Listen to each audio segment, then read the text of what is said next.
Ladies and gentlemen, boys and girls, welcome to episode 4 of the Three of a Kind podcast. In this corner, we have Yanina at a towering 5'8", ready to crush everyone with fellings of the crowns and rune chants galore. In this other corner, we have Christian at a hefty 195, ripping and slipping through all of the competition. And of course, myself, top 8 Trent, here with another episode of the Three of a Kind podcast. True. Anyway. Lol. Okay, we're good. Yep. Cool. Did you just say lol in real life? I said lol, like LOL, but for real life. Right. Anyway, so We haven't started yet. We haven't started. All right, I'm good. Okay, I'm good too. Probably good as long as Yanina doesn't laugh. No, we're good. She's giving a thumbs up to the camera. All right. What's the first thing? So I think the first thing I have, at least, is we should probably briefly cover High Seas release, since we kind of didn't get to squeeze out an episode before that. Sure. Or I should say, post that. Yeah. I think we can all just take a few seconds to just kind of briefly go over what we think about each hero, and just kind of just do that, and that'll be quick and easy. Sure. So Marlon needs work. There's But some fun. missing pieces. But super fun. Yeah, super when fun. she I gets actually do think rolling- Marlon's fun to play. When she gets rolling, she's cracked. I really did not appreciate Brian Gottlieb and Mitch, the other caster, when Marlon was on stream this weekend, just crapping on it. I was like, dude. Yeah. Brian Gottlieb, you were in the design team for this. I whether you had a hand in it or not. It's your fault. quit bad-mouthing this hero as this player is Right. trying to make this game work. Yeah. And then Puffin is another hero that's super fun to play, but also kind of kind of just missing a few pieces. It's weird because she's the only High Seas hero who doesn't have access to consistent gold generation, which kind of is weird considering her hero ability turns gold into cogs, but she has no inherent mech cards that create gold. So it kind of forces her into this weird pattern of finding these weird ways to make gold. So I don't know. Kind of a back and forth between pirate and mech stuff. Yeah. And then obviously Gravy. There's not much to say about the hero other than the fact that he's kind of busted. That hasn't been said before. Right. So that's kind of where I stand with the heroes. 2 of them kind of half-baked. Gravy, good deck. I think we said before in the episode that we couldn't upload that they just probably focused on making Gravy good so that the other ones that kind of got a little less love. Yeah. Which makes sense. I mean, when it comes to the past releases, with Assassin, and some other archetypes that were never really seen before, Assassin fell on its face pretty early in development, especially for Dynasty stuff. It just didn't perform because stuff wasn't as cohesive, and I think they didn't want that to happen again. So they were really in the tank. I'm glad that the Necromancer class is really good, so I guess Yanina, Also, does that contract mean... is just... I was just going to say real quick, Yanina, new Necromancer as well. Oh. Oh, with the scissors, the Frankie, or what is it called? Yeah. Frankie I'm make cosplaying ends that meet. immediately. Yeah. It's so good. I love that. I love it. If that's gonna be a full-on hero, I'm totally switching. Gravy, goodbye. See you later. Yeah. The unfortunate thing is there isn't really just straight Necromancer cards yet. Yeah, is the one problem. But maybe one day. Yeah. Hopefully soon. Maybe in a certain Monarch 3 future. Perhaps, for Well, sure. I didn't see a hero ability at all or anything. No, it was just the Marvel Marvel stuff. art. Yeah. It was a tease, or it's just a card. It's a prize for future cosplay contests. Cosplay events. Yeah, but is So- it gonna be a playable hero or? No. Playable Oh, in the okay. same sense that Shapeshifter's playable in UPF Yeah, okay. and home game stuff. Yeah, like technically you can play it. It might be banned But in no. actual formats and not actually function properly in Yeah, other formats. yeah, that sucks. But it is a cool hero design. I wish it was real. I hope so bad that they keep Yeah. this like super punny necromancer Oh yeah. following because I think Yeah, it yeah. can be just such a dark and grim like genre of character that if they're just like, hey, it's gonna be the joke puns, but they're actually gonna be a scary deck to play against is gonna be Yep. perfect. It's very funny. It's kind of macabre, but it's like it works They very have well. aura. Yes, exactly. I love it. So I think shifting from high seas, I think we kind of covered it more or less. And Yeah. if you need any more information, I'm sure everyone in the community has already heard what everyone thinks about the three heroes. But moving forward into Nats, so we can talk a little bit about that. We're kind of late to the game here, but if I remember correctly, there was 8 Slippy wins, 8 Gravy wins, and then after Uh, that, So I have it pulled up. okay, So it goes perfect. 8 Syndra wins, 8 Slippy Okay. wins, 4 Gravy wins, Okay. 4 Prism wins, 4 Verdance wins, 3 Dio wins, 3 Azalea, 3 Marionette, 2 Marionette, 2 Kano, 2 Acilio, a Vincent, a Katsu, a Florian, a Lavaya, a Kasai, a Victor, a Dash IE, which pushed her over the edge, and a new. Okay. So like pretty varied. I think it was also addressed Yeah. that there's like one of every class that got a win. Yes. Which I think is actually super sick. I think Yeah. that is very cool. It's funny that the Brute win was Lavaya, not KO. True. Which is so funny because KO definitely got like a ton of tools with Yeah, he did. everything else. And also like there's a super helpful like public spreadsheet that people can have access to. I think TCD Talk on his like socials has posted it a lot of places. And it's pretty up to date. So KO did get into 7 different top 8s, which honestly is kind of on the low end of like a lot of these heroes. True. It was pretty much like Syndra, Slippy, Gravy, Prism, Verdance, Dio, and Which is what Azalea. everyone pretty much expected. Yeah. Outside of those 8, there isn't really anyone else like in a lot of places and performing super crazy. Yeah. It was fun to watch a lot Stan- of them. It was. I did go to US Nats more. I didn't qualify, but more for like side events and things, hang out with friends. Yeah. Was a really good time. Super cool experience. Vegas is a lot, and I know a lot of my friends who were there were like, "Yeah, I'm spending all day at cards and then like gambling really late into the night and coming in the next day like, all right, I'm doing it again," which was kind of All right, I'm broke. I can't buy any singles. How much money did you lose, Trent? Excellent question. I didn't gamble as much as others. I more spent money on little cardboard and didn't get good cardboard back for it. So it was really just the friends we made along the way, though. You know, Yeah, it's always the friends we made along the way. the vicarious gambling, if you would. Right.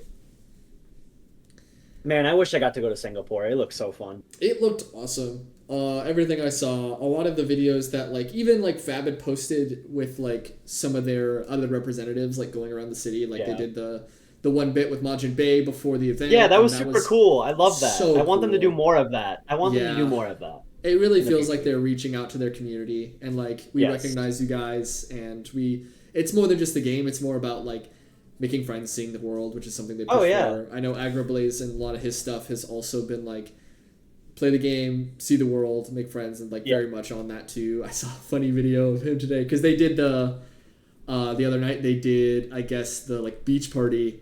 Yeah. And there's a video Agrablaze posted of like James White passing out gold foil gold kiss. Oh yeah, I rings. saw that. Yeah, And he's I like, saw that. and he grabs it. And he's like, "Let's go!" It was so funny.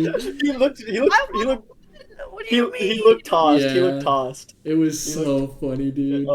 He was like a cold foil From the man himself. for the man himself. Yeah.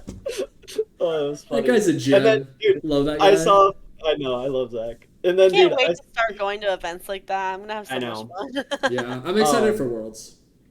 yes, we are too. And then I also saw a video of Shoma Yamamura just like video recording himself shirtless over the pool. Like I was just like, I was like, bro looks tossed. That's And I was so like, funny. Bro's Shoma's like one of my fab goats, by the way. he's awesome. Dude, it's so funny. when he took Azuri to the PT in one, I was like, my goat. Bro's a legend. Bro's a legend for sure. Did you see some people were repping your guy?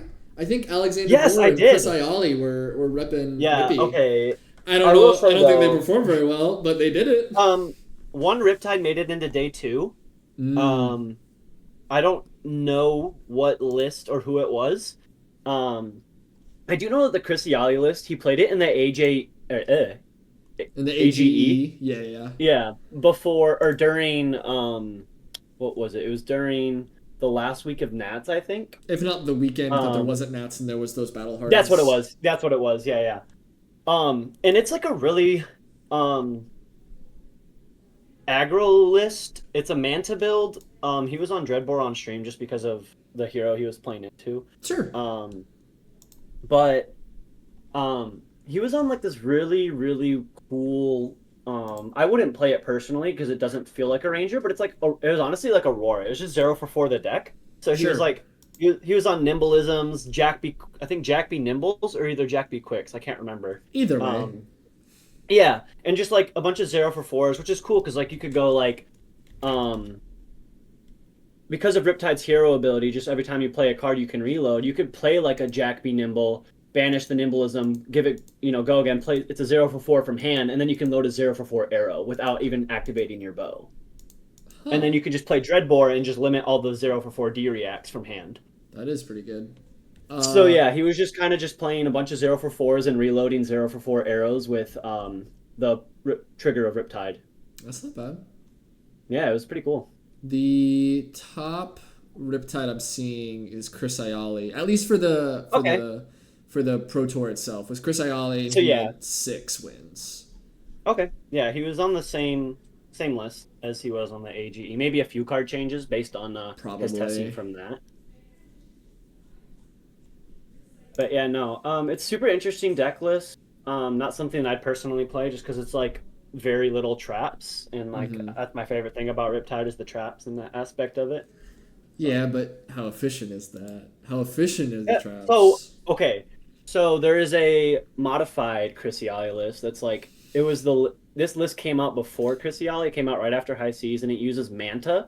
And you use poison the tips and stuff like that to like, and you use a lot of the go again arrows that off of Manta. So it's like, swift shot 0 for 4 go again, and if you have poison the tips, it's like on hit discard, and then you play a pump, load a bolt and shot, it's 7 go again, on hit discard a card, and if it hits you load an arrow that's a 0 for 4, and then they have to discard again if that hits. So it's just like go super wide, on hit every arrow is a discard a card with poison the tips.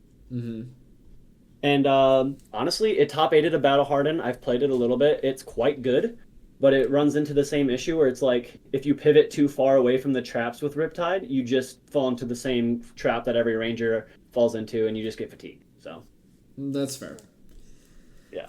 Unfortunately. Yeah. Ranger needs big help, and the cowards at LSS refuse to give us a good bow. Whoa, Whoa, blame Brian Gottlieb. Blame Gottlieb, it's okay. No. I'll blame Brian Gottlieb. He refuses to print Voltaire 2.0. Voltaire 3. Yeah. But it's okay. We'll get a good bow eventually, and I can tell you that the harpoon cannon is not it. So yeah. Anyways, let's move on to talking about some good heroes. Yeah. Literally. Man, I just want to say the meta recently has been super interesting. Like coming out of I love it. It's so Nats into the Pro Tour stuff. I agree, it's been really cool. I think it's felt like honestly more open than I thought it would with a board state hero being popular. Yeah. Like, because I know some people who are still like trying to make like Guardian work. and to like varying levels of success. Acilio, I think, is in a really good spot right now, but not putting up numbers. But like Verdance,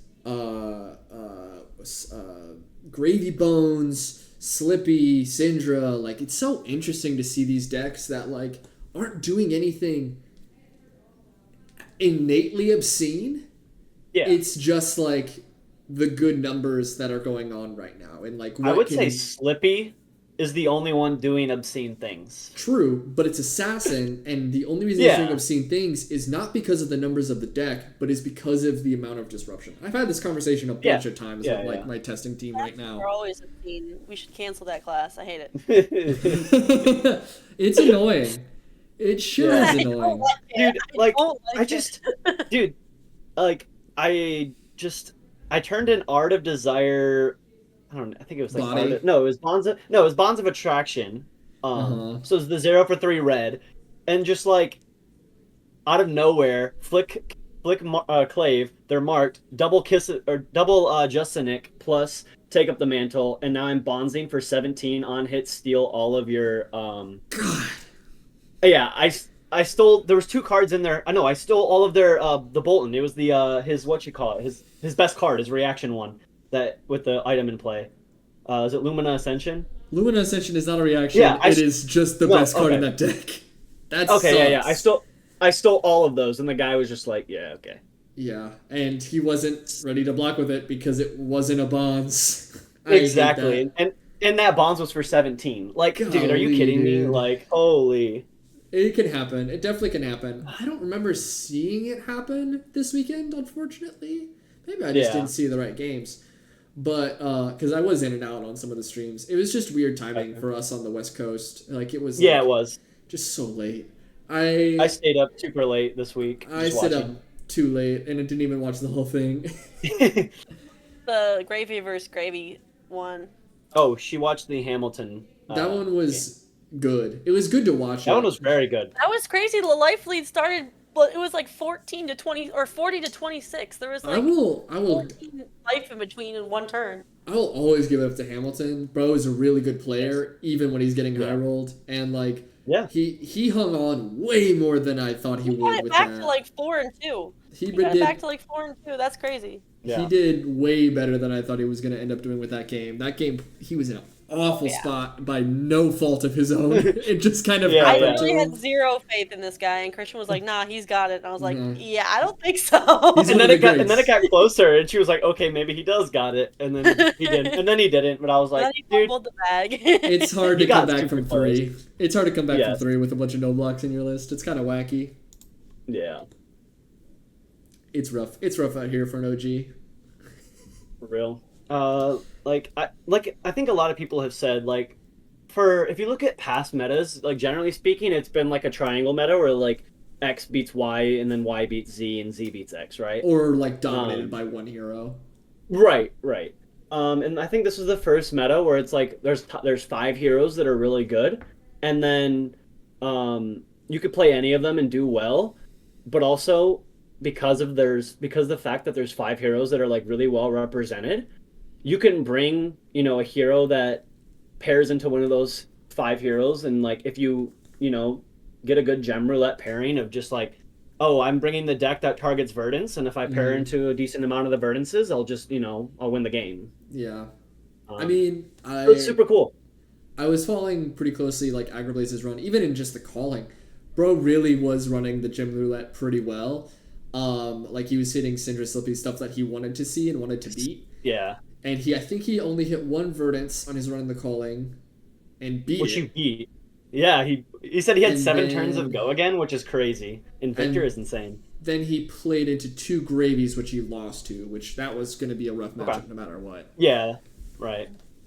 But I know he spent the last like 2 or 3 weeks like just grinding Gravy games. Yeah, he's been putting in work into those couple matchups because those are definitely really bad for Victor right now. But stuff like that where it's like, or even like Shoma's run where like Ira isn't necessarily the top deck right now, and she probably, I'm not sure some of her matchup spread. In all sincerity, I think you have enough room to kind of like sort of be okay into a lot of things. I'm sure the wizard matchup isn't the best in the world. It's bad because Yeah. I do know that Shoma's run in the PT where he went 1-4. He paired into 2 Verdances and lost to both of them. Got it. Yeah, that makes So sense. I do know that. Yeah, I do know that. It's a bad matchup. Right.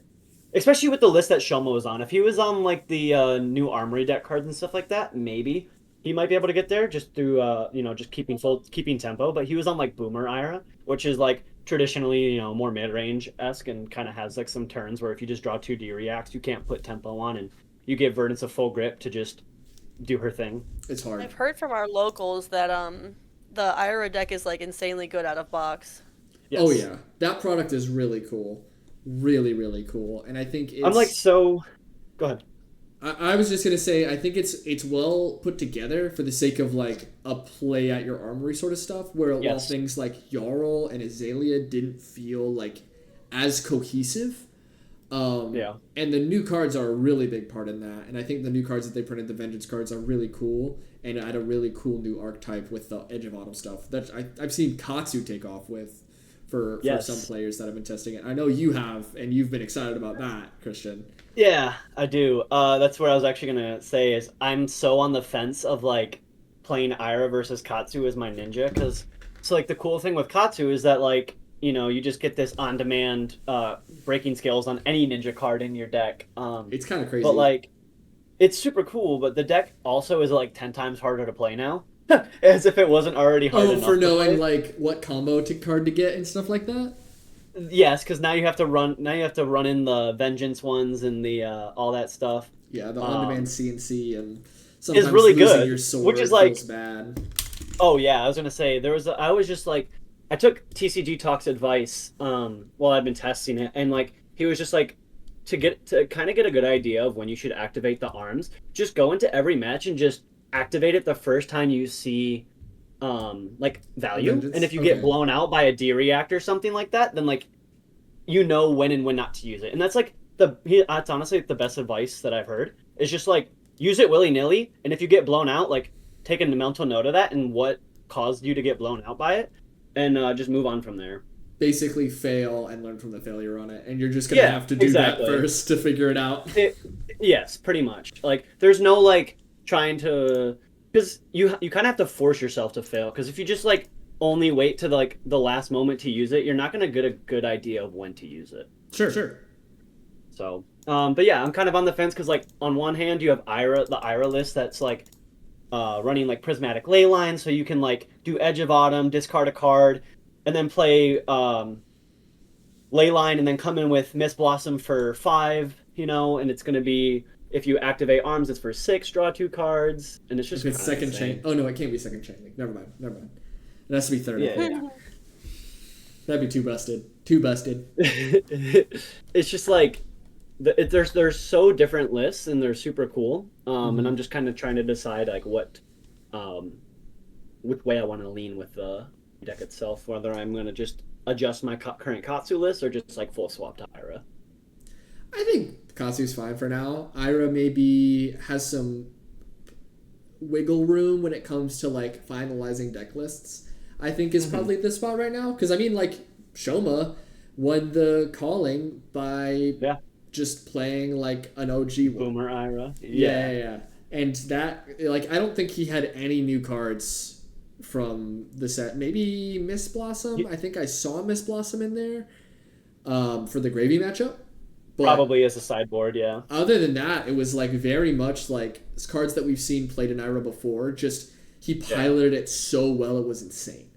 When it comes to Shoma does. Bro's a beast. And thinking of like That All You Got, not That All You Got. Even bigger than that. I love that card. I think that card is sick as hell. Because I was playing it in like Blitz Ira way back when. And it's just so fun to just say, here's a Kodachi, here's this big thing, and I'm going to give something else go again. That's like giving Censor go again is gross. Or CNC go again. Or E-Strike go again, so you can just draw a card or get +2. I've been doing that a lot lately with some KO gaming, and that's been very fun. Oh, nice. KO, put it away. No, it's fun. I've been enjoying it. That's been my deck right now. It's awesome. Oh, nice. We got a KO enjoyer, everybody. Brute guy. I'm I circled back. My bad. I've just been playing Slippy because why not? Shame. shame and, this man. yeah, no, literally. Bad class. I think that as of yesterday and today, I'm 8-2, which is on land tally, so it's not like a whole lot to go off of. But the deck just feels so strong, dude. It's so like You the can deck blow is so somebody up. insane. It literally, yeah. It's the fact that like you can use like double trouble blue to put like 2 Justinics on it and then swap it into Kiss of Death, and it keeps the God. +5 from you. It's just like, oh my, it's so insane. I have been testing with a buddy of mine, also on Slippy. I was like trying other decks. I tried a Victor list for a little bit. Bro hit me Yeah. 4 turns in a row with full powered Bonds of Agony, and I just was like, Oh, I'm boned. I take it. I'm boned. yeah. Granted, Yeah. I'm not a good Victor player, but it sucked. He took Pummels. He took Goldman Estates. He took Oof. something Oof. else. That I think he took Blue Macho Grandes, which would have really Oh, mattered because God. that game went to fatigue. Yeah. It sucked. I was so pissed off. Yeah. By the end of that game, I was like, I'm done. I can't do another one. I'm out. Dude, it sucks, but like it kind of feels like that. There's some games of Slippy where it's just like, I win. I think it's just Assassin sometimes. You just like, Yeah. you're gaming your opponent a lot, and I think we saw it this weekend where it was like the Slippy mirrors we saw, like some of them were really, really like close because they both are respecting something, maybe a bluff Yeah. too hard or not respecting a bluff or this or that. Yeah. And that's the hardest thing to do with Assassin. It's the deck that definitely punishes you the most for not knowing information. And there's no way for you to get back at that other than like like looking at their whole hand, which not many things can do. Like sounding alarm, Yeah. maybe. Sounding alarm might be the thing that's like, I hate Slippy, here's this card. I wonder. Yeah. Ooh, you know what might be actually a good tech into Hmm. Slippy? I just thought of it. More decks running Seduce Secrets.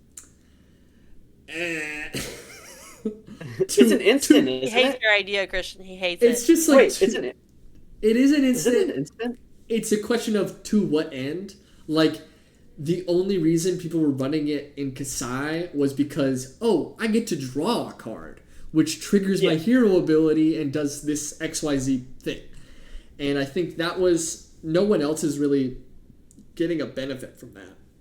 There's no other That's hero fair. that I can think of that's like getting insane value off of running that But card. And also I taking the think- time to arsenal it and having to make Yeah. the space to arsenal it. But it's, if you think about it, into the assassin, it's kind of like it's almost like arsenaling a D react, because like you arsenal this, and then when they play the bonds in response to the bonds, you just play this from your arsenal, and you get to draw a card, and then you have a 5-card hand to block their bonds with, and you get to know exactly what's in their hand. I guess, but then they Like- just don't play it and punish you for over blocking. I mean, That's you were gonna get punished either way. So at least now you have the information.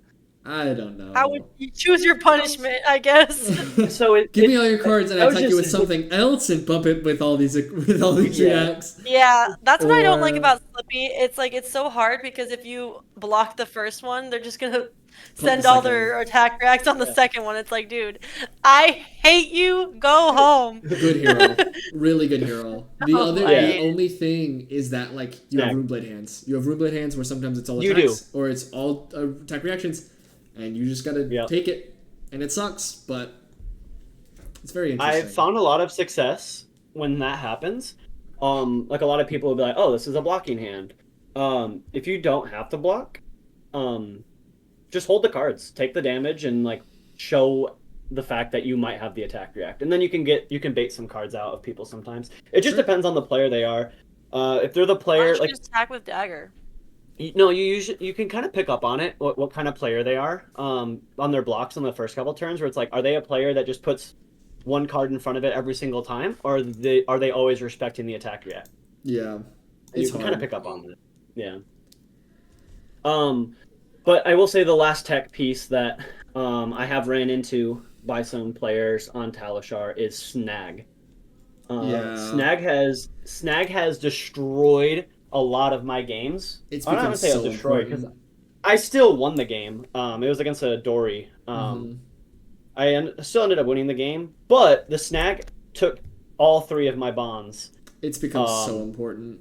Yeah, he drew it in every dude. It wasn't even it was from Arsenal one time, and the other 2 times he just natty drew it the same turn I drew my bonds, and I was like, okay, this guy is gaming me right now. I mean, a little bit, and that's like what people can do. It's rough, but it's like Shoma, I think, was running at main board on his deck because I saw him pitch it a couple times. Also, gosh, it's like some of the games, the coverage was so cool. Like a lot of the games were really exciting and actually so fun to watch. Which I think makes like maybe shows a bit of a healthier meta too, which is cool. Other than seeing like Verdants get crapped on by some heroes here and there, but sometimes that's what happens with that deck, which is unfortunate. And it comes down to the pilots. And I've talked with some friends more recently about like the difference of like really the kind of deck Verdance and the kind of player Verdance rewards, I guess is the best way to put it. But that deck is really cool, but it can fall on its face, or sometimes you don't know what to do with the hand efficiently. And I think that's partly what makes that one hard. But like seeing some really good gravy games, because that deck is honestly very fun to watch. As much as I hate to play against it, fun deck to watch. Yeah. It's really fun to play, but it hurts my brain a lot. It's a lot. It's a lot of moving pieces. You have to make sure that you're checking all these boxes, and sometimes there's too many boxes where you forget what you've done. There's also a couple. And that's not the kind of player I am, to be honest with you. I'm a instinct player, so it's too much brain. I should play Brute, to be honest with you. That sounds more like my speed. Bruce are vibes. Bruce is straight vibes. I did too much time in the mines with Vincent, and my brain broke. And I was like, that's it. I'm playing a deck with Blood Rush Bellow again. I already know Trent's just gonna main Tough Nut the second that the deck drops. It's gonna be Tough Nut. I want to play Tough deck. Nut. I want to play Tough Nut. Play Pleiades. Pleiades nuts. I will, but I want to play Tough Nut too. I don't want to think anymore. I'm done. I'm over it. I'm over this bullshit. Speaking of that, Speaking of SUPERSLAM. I'm so SUPERSLAM. It was funny. I was on the way to the game store for what were we there for, on our way there for? Probably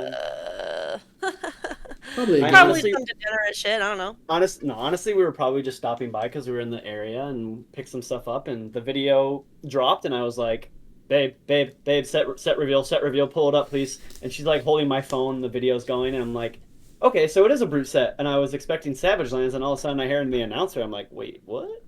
And it was super unexpected, but I'm super here for it because I love the idea of heavy hitters, but I wasn't here when it dropped. So the fact that it's going back and I get to participate in like a heavy hitters-esque set, and it's not only that, Yanina and I will be going to Montreal for the world premiere, so we're super excited for that.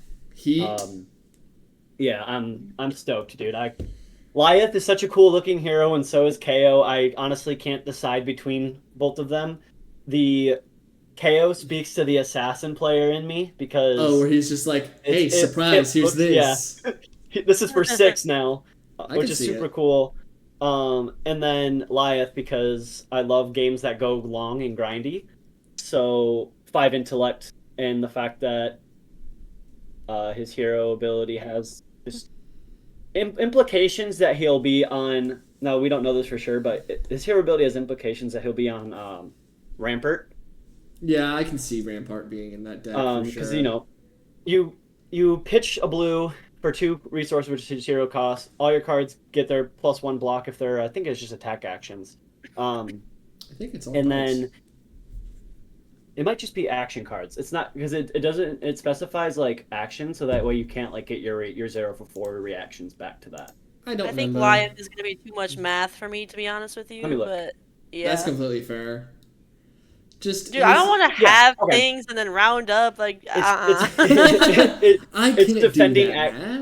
it's defending action cards. So yeah, you can't Got get it. your sync belows to be 4 again. But it does leave you with 1 floating to activate Rampart, which every turn if you're activating, I don't think you're probably activating his hero ability every turn because otherwise, I mean, maybe his like I don't know, his hero ability could just be, hey, you have 5 intellect, you can effectively pitch a blue every turn and still have 4 cards in hand to block with Rampart. Like, whereas every Guardian in the past either had to use a tunic resource or go down to 3 cards in hand.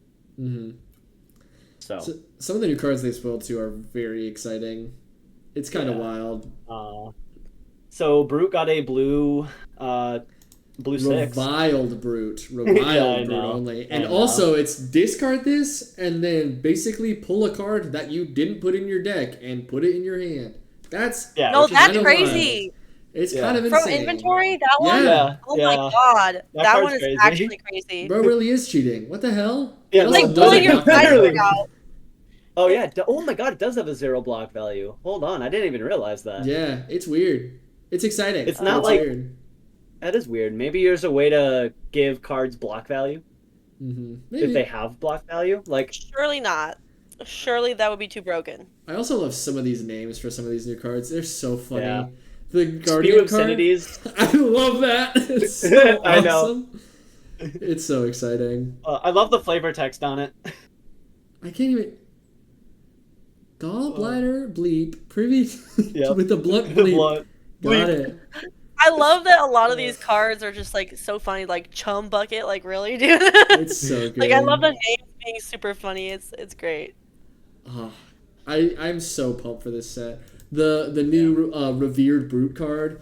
I like the text is whatever, but the art looks so heat. It's like a brute guy that looks like he's like a smith, but he's holding the anvil in his hand as if it's the hammer.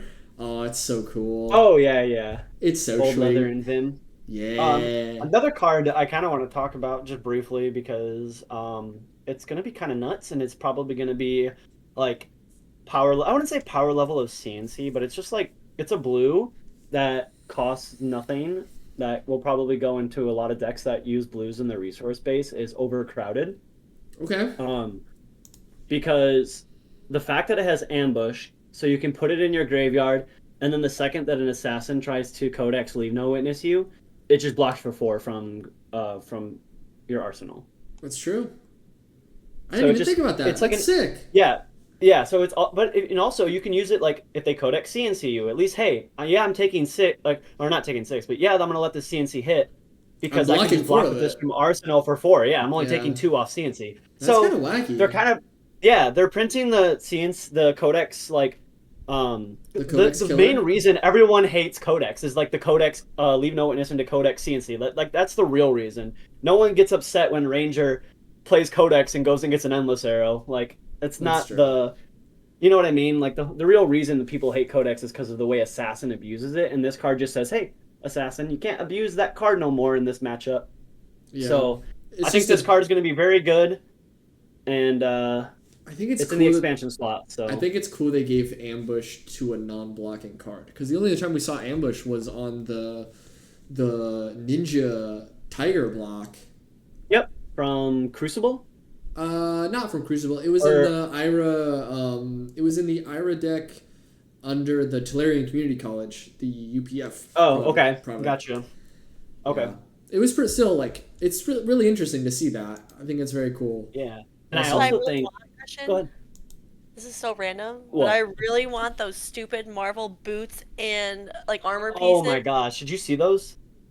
The ones for the LL decks. The light and shadow. Yeah, Oh. they look beautiful. Okay, anybody They're watching gorgeous. this that's going to that event, I will pay you. Please bring it to me. Thank you.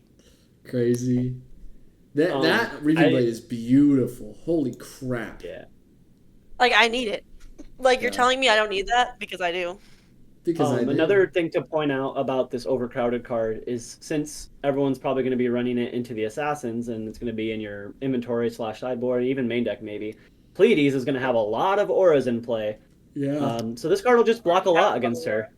This card will just block a lot against her, and it's a blue. So It's gonna be kind of wild. I think that card will be very good. A blue block that from Arsenal that's not a D react is kind of nutso. kind of crazy. kind of crazy. It's Little exciting. bit wild. Yeah, this set seems super cool. Can't wait to see the expansion slot. There's 31 cards. That's gonna be wacky. And I think that's a really fun way to keep up interest outside of the set itself when it comes to getting product and whatnot. Like we're probably, I don't know if we're gonna get another supplementary set and it may be replaced by stuff like the Guardian Mastery Pack when it comes to classes. Yeah. Which I think is also interesting and probably like something that could help classes in need. Guardian definitely hasn't been the top performer lately, and I think it could be really good and really helpful to boost the class up a little bit, which I think could be really cool. Yeah. But adding that many expansion slots, kind of love it.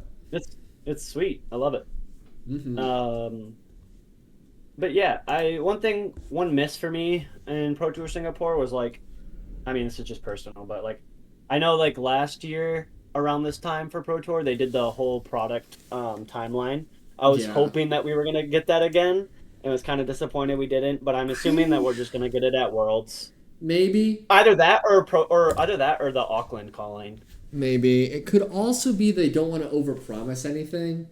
Like they promised Guardian Master Pack a long time ago, and it's taken. That's true. It's been pushed back several times. I think we were supposed to get it like early this year. I think it was the original projected date, if not late last year, and it's just kind of been kicked along a little bit.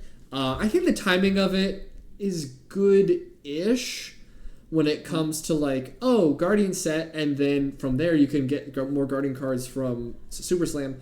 But some people may view that as a negative when it comes to like Guardian sets back to back. But it's like, Master Pack's kind of a set, kind of not. It's hard to understand what they're trying to do with it.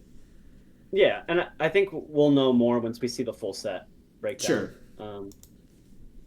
I like the idea of Mastery Pack sets. I think it's a cool way to get new players into the game where it's like, hey, I really want to play Guardian. Well, there's a set that you could buy that will give you, literally only Guardian cards, and it can build your collection from there. And it's a good way to do reprints. So, like, I'm assuming like Spinal will be in there, maybe. Macho we know is in there. Yeah, exactly. Like a lot of good staples that are just like sometimes hard to get your hands on just due to the product being so old. Yeah, I definitely have my fingers crossed for a lot of it. I think they needed to learn from what was that set? From Bright Lights. I think this is hopefully them learning from Bright Lights and moving on from that for the sake of basically Bright Lights didn't hit with a lot of people, and I think putting that style of set into this supplementary form could do a lot more help for the game while also producing another product that's more interesting and that's going to engage with the whole community rather than just one subsect of it. Because I think a lot of people, Bright Lights was a big miss for them. And that was kind of a time where there was a lull in people being excited for the game. Was the like Dynasty was good because it was coming off the back of Uprising, which was like a hype set and pretty successful. Then it led into Bright Lights, into the Dusk Till Dawn, or Dusk Till Dawn was before Bright Lights. It was kind of like this like Dusk Till Dawn, Bright Lights, heavy hitters was a time where a lot of people weren't as excited about the game. And I think that the main community at the time was very not as impressed with a lot of it, unfortunately. But I hope that this is them learning from that and pushing it in a bigger way. Like, if Valda's the only hero in this Mastery Pack, I'm chill with that. See, I don't know where I stand on that, because, like, if like, everyone at the event for the release of it is just going to be on Valda, it's just like, kind of miss for me. Like, I don't want to just play mirrors all day. Which the Guardian mirror is fine, but if it's the same Guardian over and over again, it might just be kind of like. Maybe they'll let you pick any of the heroes from like the pack and rip or whatever that's called, pack and play. The rip and crack shuttle play. Which that be, one. Maybe they'll let you Like give you a which little pack of tokens. it could very easily be probably like Valda, Bravo, Victor, and just be Yeah, I was gonna like say, those are the yeah. 3 heroes for Crack Shuffle Play format, where they each kind of do something different. You There forgot Betsy. may Betsy too. There may not there may not be as much clashing He or said, "Oh, and like she's real. Just like Olympia's we real. ignore her." Right, exactly. Just like Riptide's real, buddy. Just like Riptide's real. He will be after Ranger Mastery Pack. Oh, He will be Christian, after Mastery Ranger Pack 3 Mastery now. Pack. Christian, Riptide and Betsy have got to be cousins. Like seriously. Wow, that's Wow. crazy. Disrespecting my hero like that, bro. They look like they got, some family history there. All right, I guess. I don't know. I never thought of it that way. They look like they're from Alabama. Sure, yeah. If you put it like that, absolutely. Yeah. But I gotta get back. Hold on. But Crack Shuffle Play format, That's what I'm here for. it's all good. Crack Shuffle Play format with those. I guess it is mentioning Clash because looking back at some of the cards that have been revealed, there is a Clash card. Yeah. There's a Clash of Mountains. When this defends a guardian attack clash with the attacking hero, the winner creates a seismic surge. So I guess, yeah, that makes sense. And there's Crush cards, and we knew about the Crush cards, so I would say definitely like OG Valda, maybe even a reprint of Valda, but like different name, kind of the same ability, just with less health, maybe? Could be another thing with it. Oh, you mean like a second Valda? Yeah, because like Seismic Impact has the same ability, but doesn't have the like, 22 health translated into CC 40. But I mean, it could just be the same reprint, and some people might just try to make it fatigue, but who knows? It could be really interesting. I think Crack Shuffle Play, if the Blitz heroes are guardians that have been successful already, that could be really interesting. Yeah. And if they did something in the future in a similar way, it could be weird when it comes to different classes. I think with like Ninja it could be good. Between Benji, Ira, Katsu, with Brute it could be good. With like KO, Reinar, and then a new Brute that they make. I think really just the OG classes fit this mold right now. And in the future they may have to pivot.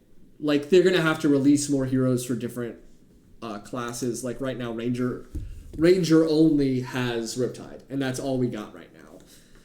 That's not true. Who else?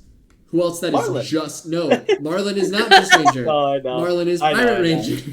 Yeah. You run Golden Tibbles in that deck. was a I see. joke. I run Golden Tibbles. I swear to God. Golden Hook. Yeah. Simple. No, I know. And to be honest, like Riptide, yeah, he's like a ranger, but like he's not like a full ranger. You know what I mean? He's got the traps and stuff like that. So even his deck kind of feels like it can be less rangery at times. I mean, From what we're used to. Outsiders had Azalea and Riptide, and you could run some of the traps in Azalea. No one said it was going to do really well for you. Yeah, I know. But Yeah. in a set that had a bunch of reactions in it, I think it was fine. And I think it did the job for like a limited format, right? Speaking of Azalea, one thing I want to mention that we didn't really kind of hit She's on gone. is the fact that she is LL'd. I think the timing of it was a little Upsetting. contentious. Yeah. Contentious is yeah. People were prepping for it with prepping to play it in Singapore. Yeah, like I know Will Bradshaw, for example, from the Card Guys. He was already in Singapore and had already brought Azalea with him for the event, and then she LL'd the weekend before. That's upsetting. So, yeah, I just think that like they just made a lot of changes to the LL system, but I think that's one thing that they can kind of maybe iron out a little bit is like, I know it's kind of cool and all, it's like, hey, we don't know what's going to be legal right before the event, but it's like when you're playing in the event, it's not that cool when you've already left your hometown and you brought the deck that is about to LL, and it's like no one really, it was a battle hardened that LL'd, so it's not like it was some big event where it's like, hey guys, Azalea's a good, like the best deck in the format, she's gonna LL this week, don't bring her. It's like, no, she's like kind of this fringe off meta pick that can like spike a tournament and just win. And everyone was not expecting her to LL before PT. Like everyone thought she was, and then it was like, yeah, guys, she's not going to LL before PT now, and then she LLs, and it's like, oh. Maybe they should do a system of where, like, as soon as the points get hit, you can play her in, like, big events for, like, a month after, and that's it. Or something. Just to give people time, like, I just maybe think that, 2 like, weeks or something. I just think that it comes to, like, I think just, like, if it's the week before a big event, like, she should still be legal. Like, they should just did like a little announcement, like, hey guys, Azalea will LL the day after Pro Tour. I disagree, personally. Really? I it's weird to say it as someone who really liked playing Zen at the end of his life, and I knew people who, like, for some events that were kind of around, because he LL'd, I think, a little bit after PT London in the next, like, season or whatever it was. I think I Maybe think it's it was player's fault. He should have had no, a backup. it was PQs, I think. I think it was PQs. Was it? I think LLing. it is on the player at that point, because we all knew that Azalea was maybe like 1 or 2 Nats wins away from leaving, and I think at that point you need to be in your mind prepping for that hero to leave, and not. I just think that in approaching events like this, I'm dipping my toe into the competitive scene personally, so I don't have as much experience on a lot of this stuff, but I played Zen full well knowing all of RTN season and kind of going forward that any moment he could just LL and I wouldn't be able to play him and I'd have to pivot deck, and I think that's a reality that is hard to not necessarily understand, but like come to grips with for some people, and maybe in some approaches, especially if it's a hero that you've been like attached to for so long and wanting to play it. And that's kind of the style of game that LSS has made, which I think is awesome. I think it's amazing to find a hero that you love and to kind of put your name on it and staple on it and be really excited to play it. But like, they don't want the same heroes to be dominating. And I think with Azalea LLing, it sucks the moment it happens, and it sucks for players who wanted to really make it work and take her and put their name on it when they couldn't. But it's just the unfortunate reality of this game, and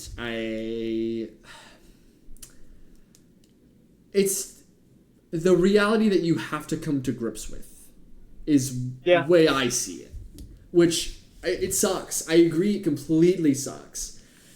But there's other decks that can play similarly to yours. It may not be in the same class, but I know that I happily have a bunch of friends who can loan me things as needed and this and that. Yeah. I think when it comes that close and coming out of even US Nats, it was like, if Azalea is doing well, you should take a look at what other decks you can have available to yourself. Yeah. That's fair. But that's just my personal approach to it. And not everyone's going to agree with me on that. And that's a fair approach. Yeah. It's especially with the way that they've reworked LL points like 3 or 4 times within the last couple months, or rather the way that they've like, oh, this hero's not legal after this date, or the changing of the point system. They're trying to keep stuff healthy, and also open up design space for future cards in the class and future heroes in the same class and so on. And approaching it in this way, I think, is the best way for us to have the most fun with new heroes, and for them to kind of just run wild with new ideas and not have old heroes absolutely abuse the hell out of what's going on. Yeah. And I think one thing... Well, you can go. I've talked enough about this. I think I'm just rounding in circles now. You're good. One thing I want to point out about the Living Legend change, the most recent one, is I don't think it's that big of an issue right now, because I don't think any deck is in a point where they need to hit it with bans. I know that some people have been asking for some gravy bans in the Discord, but like, it's purple Discord, you're gonna see crazy shit like that all the time. But I will say that without the most recent change, and this is a good thing because like this is why it was a thing, but it's also like the main issue that people had with the change was it's like, hey, you make this adjustment for new heroes to only get 0.5 points, so that they don't climb through LL as fast. But like, for example, Gravy's at 83 points after, I don't know if this is up to date as of After winning several national tournaments and winning the so Pro Tour. I'm looking at the LL leaderboard right now, and it obviously hasn't updated since June 5th, so before Pro Tour, and it's going to change. Yeah. But I think someone noticed that if you take away the like debuff to point gain, he's already at 283. Yeah. Like without the point, which is like that's almost Zen levels of speed. And Yeah. I think the adjustment of the multiplier can kind of like overshadow how well a hero is performing. Yeah. So I think it's just something that LS. I'm not like this is no like, I'm not saying hey, We know how Gravy's well he's LLing performing. too fast. I'm not saying Gravy's too good or anything like that because I think the deck is targetable and I don't think anything needs to be banned from Gravy personally. But it's just something to keep an eye on from them from that point of view. Is like, yeah, he's only at 83 points on the LL leaderboard, but he should really be at this number. Is that too fast? Like even with the debuff. Sure. No. I'm hearing what you're saying, and I agree that I don't think there's anything like absolutely obscene with what Gravy's doing right now. Yeah. And I think people are just having to figure out how to deal with it more than anything else. And I know a lot of like the top tier players are playing this deck very, very well when it's hard to deck build, hard to pilot, and XYZ things, but it rewards you really, it's almost to an exorbitant amount when it comes to play. I think that the LL change in this exact scenario is good and gives them time to hit stuff if stuff really becomes an issue. I don't see anything being obscene right now. And even if it came down to bans, I don't know what they would hit that would actually change the way the deck functions or change what cards are abused in the deck and so on. Because I don't think there is without anything. destroying the deck completely. Yeah.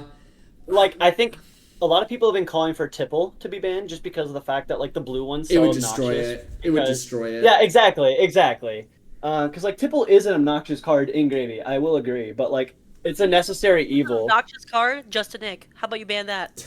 That's not the deck that's winning. No, the same no. degree. I'm just saying, like, you can't just say any card that's annoying, you can ban it. Like, dude, there's so many cards I think are annoying. Like, because like one of the elements of to beat Gravy, if like pretend Tipple doesn't exist, like the one way to beat a Gravy is to deny them gold, and Tipple's just like you create a gold off of the ability of the card itself, and then you can activate Hook, and because it's a blue Tipple coming in for 1, no one is going to block that like 9 times out of 10. So it's just the blue Tipple is just a free 2 gold every time you play it. Sure. And that's kind of the issue where I see with that card, where it's like a little overtuned, but I don't think it's like bannable in any sense. It's just annoying. So 1-for-1, bro. It's fine. Even if you're paying to make the gold, like you still have to discard a whole nother card to do that. It's not that bad. I think your hero wants to do though. I think the utility is what like it's not doing anything obscene because it's letting the hero do what it wants. If anything gets banned, maybe like the Mage Master boots or something that's like letting them explode with allies. Maybe. That could be one way. I could see that being something that is really gross and is really, really hard to deal with for some decks and may dial his power back enough without destroying the hero. Yeah, I could see that. Maybe like a Vasti. I don't think that Avasti is as much of a problem. I don't know. It's so weird. It's such a weird question, and because there's so many cards that's like, oh, this does something gross. Oh, this does something gross. Oh, this does something gross. But it's not inherently by itself gross. Yes, it's because it's working in tandem with other functions, and I think that's part of why the hero they designed it the way they did. Because it's supposed to be hard. It's supposed to make you jump through all these hoops. Something that I believe James White had said was he likes the idea of you going on a quest within your own deck to play the game efficiently and to play the game effectively and to get an edge. That's why he liked the decompose mechanic. And I think that... And the marks mechanic, and yeah, we've seen a lot of that, like the gold creation mechanic, like every new hero. Oh, and also with these new heroes from SUPERSLAM, the booing and the cheering. There's some sort of inherent like side quest built into all these new heroes. You're gonna do something better. Yeah. Exactly. Yeah. I think that because he has that part to his deck, I think it's fine. I don't see a reason to really beat down on him right now. No. It's just good players are doing well with him because they're good players, and it's a deck that really, really, really rewards good play. And we're just seeing the result of that. Yeah. And like I said, the deck's targetable, man. Like, there's decks that can just absolutely cook gravy. Like, they exist. Yeah. Like Syndra, I know that there are like some players who obviously are just really good at the game and can pilot that matchup well. And I know that Pablo Pintor, to name one example, he beat a Syndra on stream with like round Gravy, 1. I'm pretty sure. Yeah, but like think about that's round 1. It could have just been a random pairing. No offense to the Syndra player, but I didn't watch it, so I'm not gonna badmouth. Pablo played insane. Pablo played really exactly. Really well. I came to watching it because I did watch it. There are some players who can take a bad matchup and make it 50-50. But Syndra, Ira can target Gravy. Slippy targets Gravy pretty well with the disruption, because especially with the new builds of Gravy, they're all like tipple focus and swells and stuff like that. If you hit them with enough disruption, the new Gravy builds can't really function as well. And there were some changes that have been like kind of try to iron that out, but it's still targetable. So I don't think there's anything that needs to be banned, because you only hit something with a ban if like you can't target it. And that's like Zen, for example. Zen was almost untargetable. Art of War was something that you couldn't really deal with, and you just had to like, okay, I lose. Or, okay, I'm going to weather this storm and not weather it effectively or efficiently, and you're going to get all your on-hits and XYZ thing. It just was hard, and you can't really interact with it in a meaningful way, and I think Gravy has enough tech against him. Like, I can think of, like, 4 or 5 different cards in different classes or in the generic pool that all do something that turns, like, that can try to slow Gravy down. And, Blanche, turning off colors so you don't get blues anymore, or yellows for tipples. Crush the Weak is one that like could apply to the sleuths and the rabbles and the golden tipples. And the tipples, Battle to a Pulp was another one in Guardian to kill the compass, blow for a blow. It's more expensive, but could do some work here and there. Gravekeeping is one. I was going to say, decks that really like one-cost finishers can use things like Gravekeeping to, turn those allies in the face yard face down, make your Gravy block with 2 cards. Yeah, there's things, and it's another one. Sensor can help in a lot of ways, which we saw that at the calling in the final as well. Oh my gosh, that was crazy. that was so funny. That was bullying. It was insanity. Dude, oh, he just should have blocked it. He just I know. He should have just blocked it. It was dude. Hold on.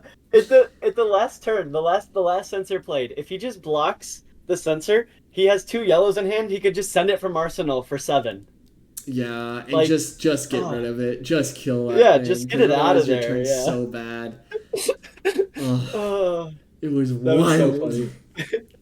And I love Shoma's little like fist pump at the end. Yeah, they did. They had a really cool handshake. It's great to see that from players as well. Also in the quarterfinal, I believe, with the Syndra versus Verdant's game, those guys were just having a blast. It was so fun to see until one point in the game where they're just like, and just pure serious and just having at the very end. Oh, it's crazy. I think so. I would have to watch it back again, but I was reading the comments, and it was someone mentioned that if he didn't flick knives, he could have lived. Yeah, but it comes down to timing and the opponent Yeah. in that game is also having to like dance around your Syndra activations as well is the other part of that. I mean, that game. So the Burn Bear plus the wand is 9 damage. He was at 9 life, and he had Amp 1 from Rampant Growth Life. So he would have lived because he was blocking 3 on a 4. Oh, you're going to 0 if you don't do something else. Yep. So just like forcing them to have it, I think was probably the better call. And you just let your dagger go, and then pay 2 to get it back, or pay 3 when you go to end your turn in response to them doing some other arcane at you. Yeah. There's worlds where it works, and it's hard to know that. Yeah. And it was just such a weird. He had a couple stumbles, and there's a lot of pressure when you're at that point in the tournament too. And if I'm not mistaken, he's a kind of newer player to Fab. Like, I'm not sure. I'm not sure on that one. I think they mentioned it on stream, if I'm not mistaken. I don't want to like assume, but I think they mentioned it. Mm-hmm. But yeah, it's a fun time to be in Fab right now. I think it's more a great than anything time. Else. Yeah. I think it's really competitive, but also very fun, and there's a lot of cool heroes out there that are all doing something a little different, if not very different, and piloting their games in unique ways that are fun to watch, fun to engage with, and fun to play. And I've had a lot of fun testing some of these like Verdants and top decks and watching the play of Gravy in these tournaments. I love the coverage that we have in this game.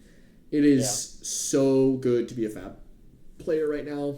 I love this community. I love this game. I think it is so fun.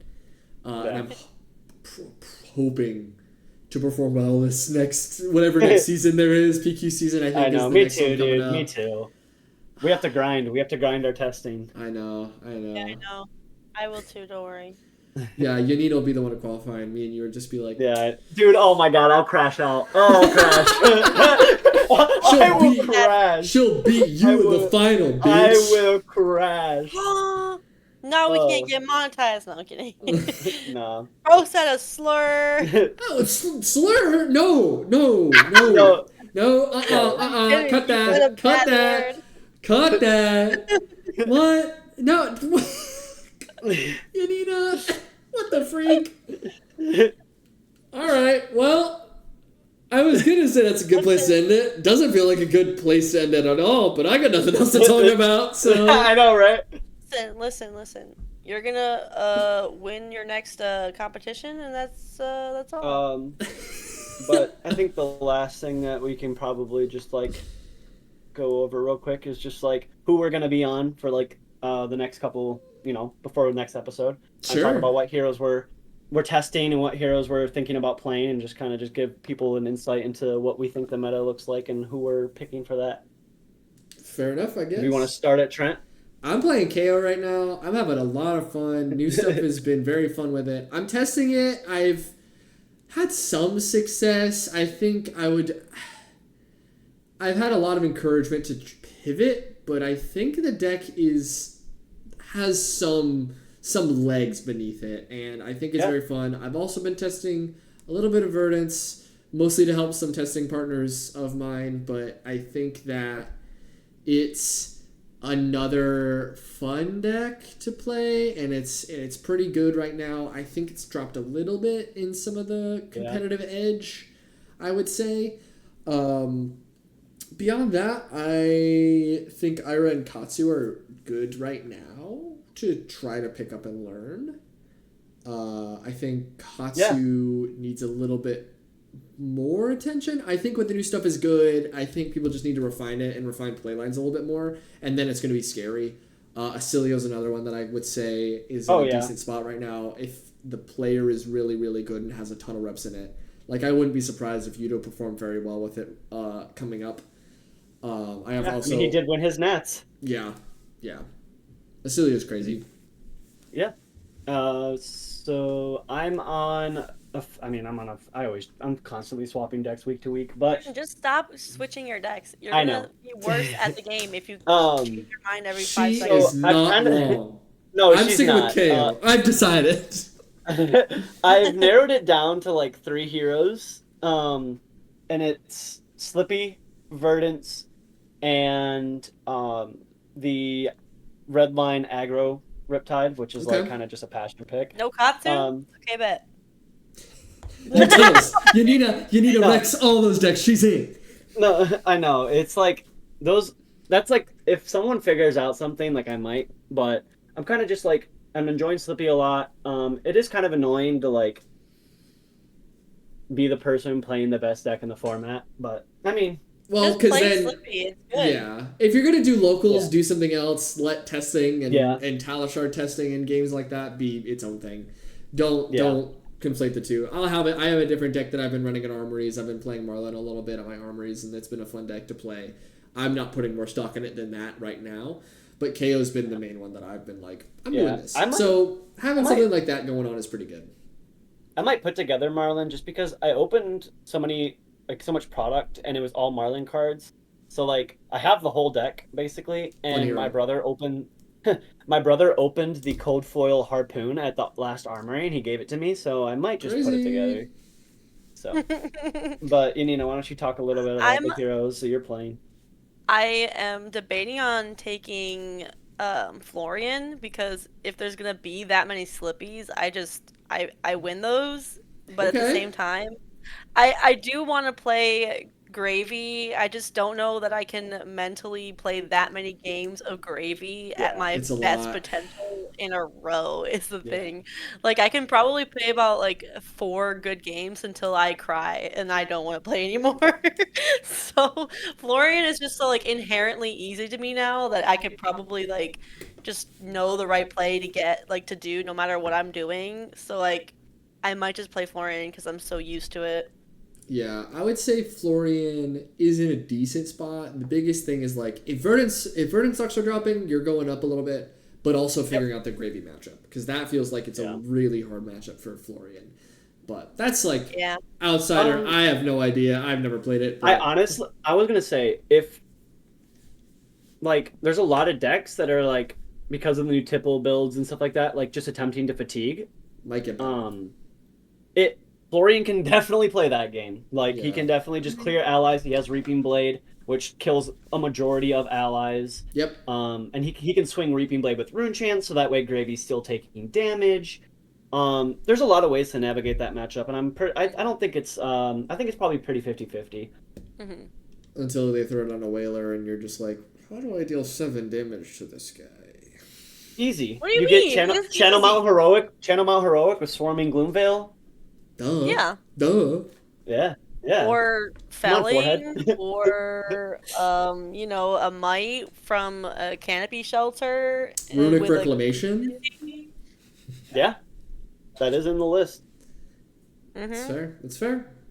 There's a lot of 7 damage. Like I don't know, it's not that bad. you could put red fruits in your list if you wanted to. Like yeah, I could have it sideboarded. I stand corrected. Yeah. You show me. Shut I will say. Show me a play, Yanina. Show me a play to win. I will say. I literally we were at the last Armory on Thursday. Yanina took Florian, and there was a turn I was watching her with dude, it was nuts. She had Channel Mount Heroic into Swarming Gloomveil into Rune Ragers into Swing Reaping Blade. I was like, ugh. Jesus Christ. It was like 15 damage because I had some Rune Chance because I had a Malefic out, and I was like, ooh, this is painful. It was gross. Nasty. I lost. No, you didn't. No, I lost terribly. No. That wasn't the game you lost. That was against the Sin. Oh, okay. Never mind. I didn't lose. No, that was the Sin. I was memeing. I was memeing. It was funny. It was just a joke. All right, guys. This is just a joke. But yeah, that's kind of where we all stand on where the meta is currently and what we're playing, decks we're enjoying. But yeah, guys, until next time, see you later. See ya. Thank you for enjoying my comedic relief. Woo!